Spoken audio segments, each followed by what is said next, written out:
नमस्कार साथियों, सुप्रभात। आपका दिन शुभ हो, मंगलमय हो।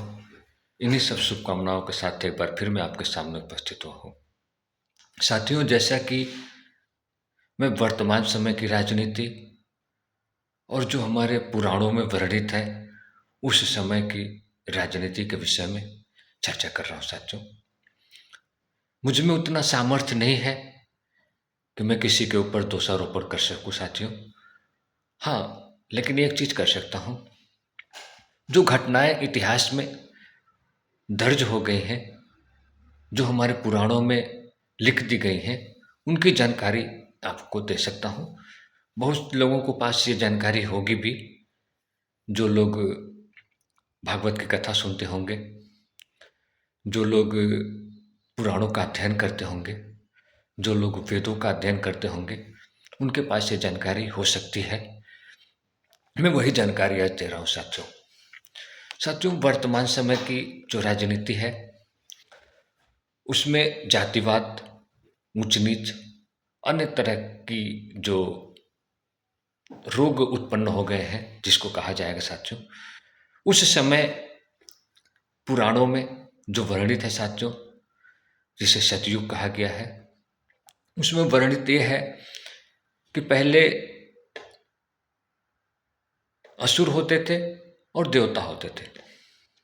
साथियों, पुराणों में वर्णित कथा के अनुसार कश्यप ऋषि की एक पत्नी थी अदिति और एक पत्नी थी दिति। अदिति से देवताओं का जन्म माना गया है और दिति से दैत्यों का जन्म माना गया है साथियों। साथियों, दैत्य और असुर सतयुग में, या कहें किसी सृष्टि के जिस समय प्रारंभ हुई उस समय, यही दो वर्ग थे साथियों। कश्यप ऋषि की एक और पत्नी थी जिनका नाम दानु था। उन दानु के द्वारा दानवों की उत्पत्ति हुई साथियों। अब ये बात ध्यान देने योग्य है कि उस समय, जिस समय पृथ्वी की संरचना हुई होगी, ये काल्पनिक भी मान सकते हैं साथियों, क्योंकि जो चीज हमारे पुराणों में लिखी गई है वो कब लिखी गई है इसकी हमें पूरी विस्तृत जानकारी नहीं है। लेकिन जो लिखी गई है, जो हम पढ़ सकते हैं, उसी के आधार पर बता रहे हैं। तो आप लोगों को देवताओं की उत्पत्ति बताई कश्यप ऋषि और अदिति से, दैत्यों की उत्पत्ति बताई दिति और कश्यप ऋषि से। साथियों, दानवों की उत्पत्ति बताई दानु और कश्यप ऋषि से। कश्यप ऋषि की ही पत्नियां थी। इन तीनों से दैत्य, दानव और देवता का जन्म हुआ साथियों। एक और ऋषि थे साथियों, ब्रह्मा जी के मानस पुत्र माने गए हैं, जिनका नाम था मनु। मनु के द्वारा जो उत्पन्न हुए उनको मानव कहा गया साथियों। अब आपको यहाँ पे चार लोग मिल गए, मानव मिले, दैत्य मिले, दानव मिले और देवता मिले। साथियों, उस समय की बात मैं बता रहा हूं। ब्रह्मा जी के एक और पुत्र थे जिनका नाम था भृगु। साथियों, भृगु ऋषि बहुत ही तेज और बहुत ही बुद्धिमान, ब्रह्मा के समान ही तेज वाले थे साथियों। भृगु ऋषि की एक पत्नी थी, उनका नाम था ख्याति।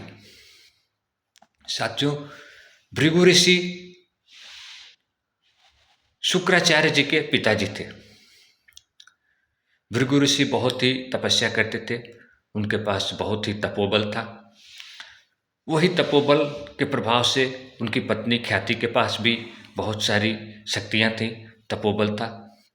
साथियों, उस समय देवताओं में और दैत्यों में लड़ाइयाँ होती थी। लड़ाइयाँ किस लिए होती थी साथियों? तो जो देवताओं की राजधानी थी इंद्रलोक साथियों, वहाँ पे रहने के लिए असुरों के लिए अलग से एक असुर लोक दे दिया गया था साथियों, और देवताओं के लिए अलग से एक इंद्रलोक दिया गया था साथियों। इंद्रलोक पे कब्जा के लिए ही दैत्यों में और देवताओं में युद्ध होते थे साथियों। दैत्यों का साथ कभी कभी दानव भी देते थे साथियों।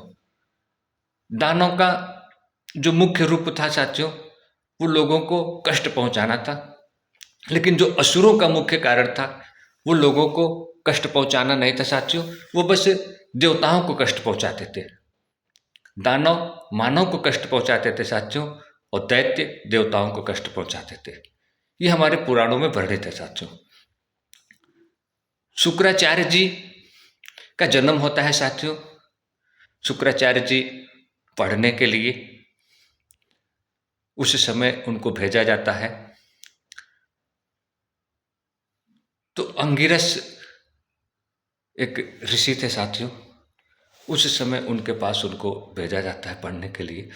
वो भी ब्रह्मा जी के ही मानस पुत्र माने जाते हैं साथियों। साथियों, कथाएं बहुत बड़ी हैं, कथाएं कभी समाप्त नहीं होती हैं। आप जितनी भी सुनेंगे उतना ही आपका मन करेगा सुनने के लिए। तो अंगिरस के पुत्र थे साथियों बृहस्पति। बृहस्पति और शुक्राचार्य जी एक ही, समझिए तो एक ही स्थान पर पढ़ रहे थे। शुक्राचार्य जी पढ़ने में बहुत ही प्रखर थे, तेज थे, बुद्धिमान थे। आप लोगों को मैं बताना चाहूँगा, शुक्राचार्य जी अगर तेज नहीं होते, विद्वान नहीं होते, तो दैत्यों को कई बार देवताओं पर विजय दिलाई है साथियों। बृहस्पति जी देवताओं के गुरु थे और शुक्राचार्य जी दैत्यों के गुरु थे।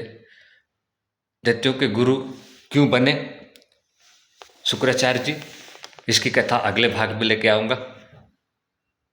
वीडियो को बहुत लंबा ना करते हुए यहीं विराम दे रहा हूँ। अगला भाग में, दूसरे भाग में लेकर के आऊँगा।